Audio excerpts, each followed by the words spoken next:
Bule Ukraina Radion Kreinin 39 tahun ditetapkan sebagai tersangka pembuatan kartu tanda penduduk palsu.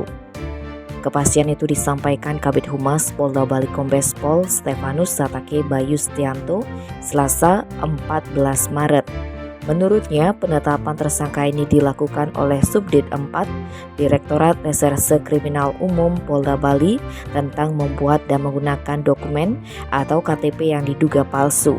Bule itu langsung dijemput polisi dari penahanan pihak imigrasi dan dipindahkan ke penahanan di Rutan Polda Bali guna proses hukum lebih lanjut. Tersangka dijerat pasal 263 ayat 2 KUHP tentang perbuatan pemalsuan surat dengan ancaman hukuman 6 tahun penjara. Tim Bali Express melaporkan.